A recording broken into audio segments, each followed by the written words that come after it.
Fala pessoal, tudo bem com vocês? Vamos falar do Grêmio porque tem um desfalque de última hora para essa decisão de quarta-feira na Copa do Brasil, também projetando o Grenal do próximo domingo. O jogador do elenco de nível europeu nos números e eu vou apresentá-los para vocês. E também o Messi, fã do Grêmio, que história é essa? Chega mais, eu sou o Chico Garcia, inscreva-se no canal e vamos juntos!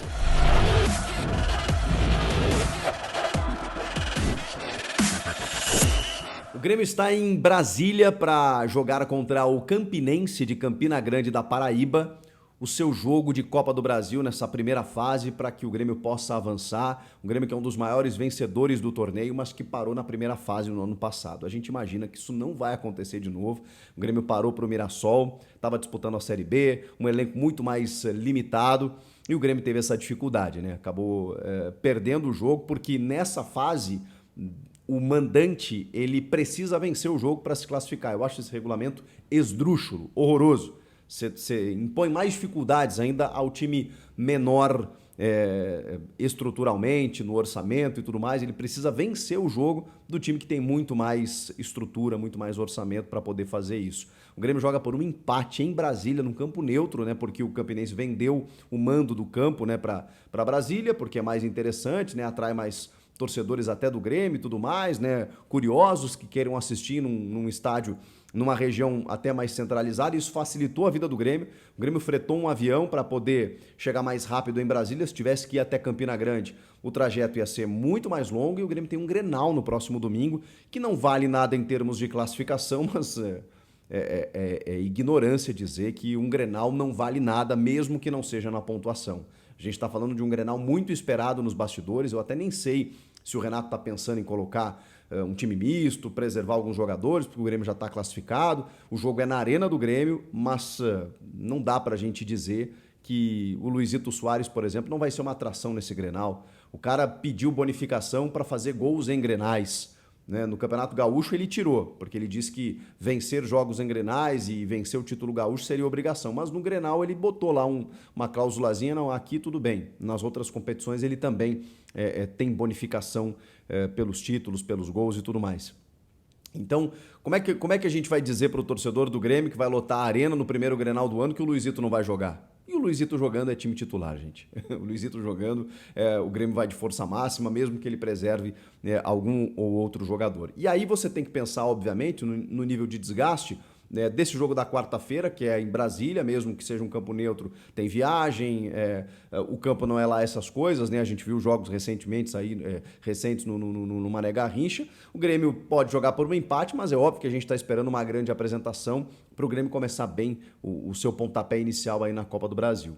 E pensando também no Grenal, o Grêmio ganhou um desfalque de última hora, ele não foi nem relacionado, ele não viajou. Eu estou falando do volante uruguaio Felipe Carbajo, que dentro de um novo modelo tático que o Renato impôs, especialmente na goleada de 6-1 sobre o Novo Hamburgo, é um titular absoluto, ao lado do PP na abertura de meio campo. O PP é um jogador muito técnico, que circula muito bem a bola, que pisa na bola, né? E cabeça erguida começa a armar o jogo para o Grêmio. E o Carbajo, um volante muito mais brigador de preenchimento de espaços e que dá essa liberdade, inclusive, ao PP. O Carbajo não estará em campo por uma fadiga na panturrilha. E aí eu acho que isso tem a ver com aquela análise que hoje os departamentos físicos dos clubes fazem, no sentido de você identificar que esse jogador está próximo de ter uma lesão. Não é uma lesão configurada, mas é óbvio que é uma preservação para o Grenal. Isso me indica mais ainda de que o Renato vai com força máxima para o Grenal, pensando exatamente nisso. Os demais provavelmente passaram por testes também, estão aptos, e mesmo que daqui a pouco o Grêmio construa um resultado no primeiro tempo,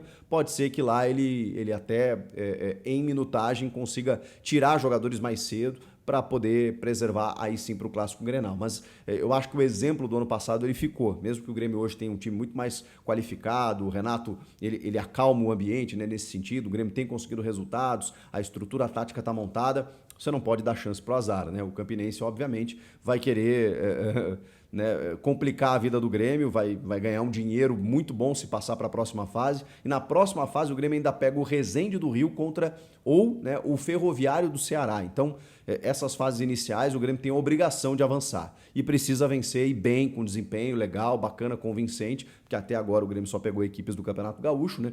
Então precisa convencer vencendo bem o Campinense de Campina Grande. A ausência do Carbajo me indica, e acho que indica para todos, que o titular seja o Vijaçante. E nesse jogo contra o Novo Hamburgo, me surpreendeu bastante, né, esse novo modelo tático do Grêmio sem extremas, já que o Renato sempre adotou esses pontas pelos lados do campo. E o Ferreira volta a ser relacionado. Será que o Ferreira volta como titular ou ele mantém o escopo com aquela circulação maravilhosa que a gente viu de Bitelo, Cristaldo, Vina, trocando de posições, se movimentando muito bem, chegando à frente, criando oportunidades pela qualidade e goleando a equipe do Novo Hamburgo? Eu gostaria de ver mais uma vez esse time.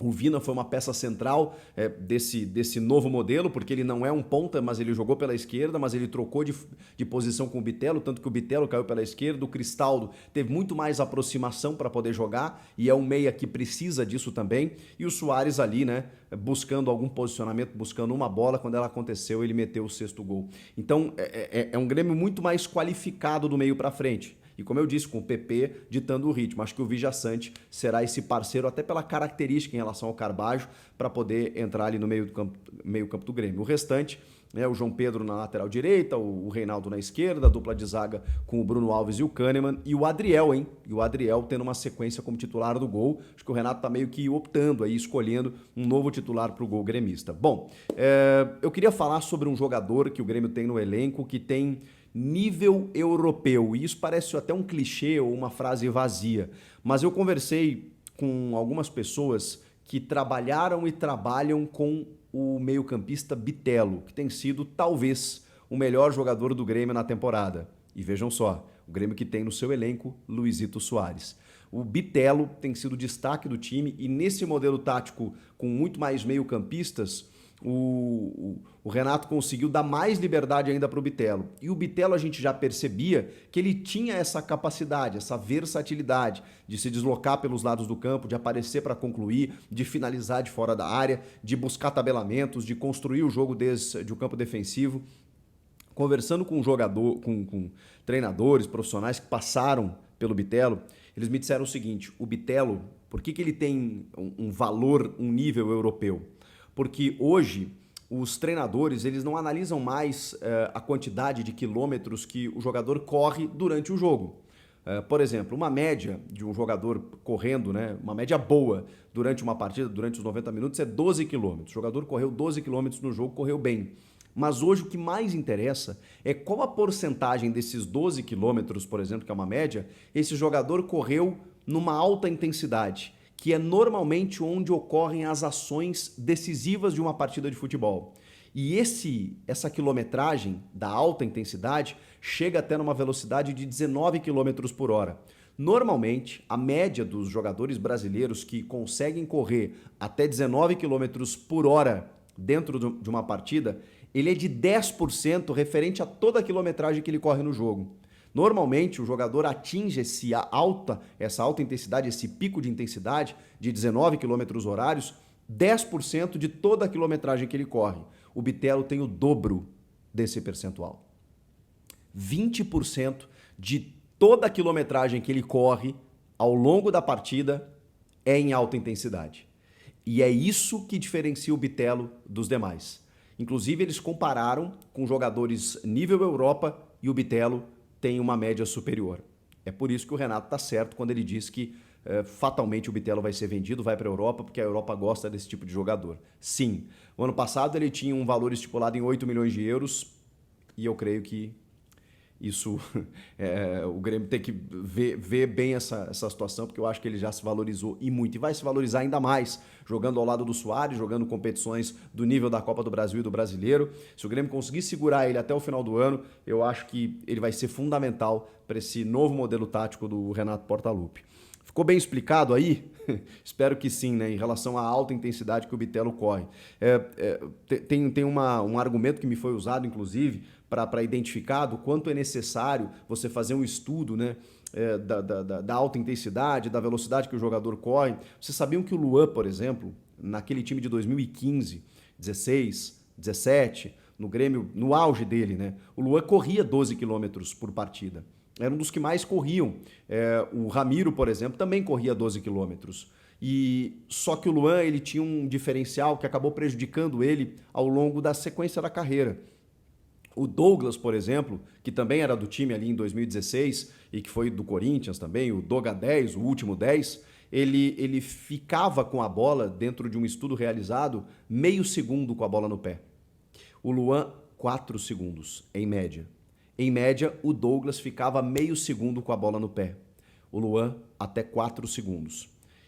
Isso sempre foi assim. O Luan corria muito, se movimentava muito durante o jogo, mas sempre numa baixa intensidade e segurando muito a bola. Em determinado momento da sua carreira isso funcionou, depois não funcionou mais. E aí, para dar o exemplo do Douglas, que tem a gente tem uma ideia de ser um cara mais parado, ele vivia de tapa, né? Fazendo o jogo andar muito mais rápido. Vejam como o futebol às vezes é um pouco mais complexo, né? Só para finalizar, que história é essa do Messi fã do Grêmio? Bom, não é segredo para ninguém que o Messi é amigo do Luizito Soares, né? E o Messi tem assistido aos jogos do Grêmio, tem acompanhado o amigo aqui no Tricolor Gaúcho e deve fazer isso ao longo de toda a temporada. Fica a minha dúvida, será que o Messi não vem a Porto Alegre para quem sabe assistir um jogo direto da Arena do Grêmio? Já pensaram no tamanho disso? No tamanho disso? Já sabemos que o Messi foi digamos assim, um incentivador do Luizito para ele fechar com o Grêmio, não por ser o Grêmio, mas o Messi recomendou o Luizito, na dúvida, né, por fechar com tal clube e tal, que a Liga Brasileira é muito competitiva e que seria interessante ele jogar no Grêmio. Então, já estou imaginando o Messi na arena assistindo o amigo Luizito Soares. Estou vivendo um sonho, gente. Tenho certeza que os gremistas também. O que vocês esperam de Grêmio e Campinense? Será que vai ter gol do artilheiro? Comenta aqui, inscreva-se no canal e eu volto na próxima. Tchau!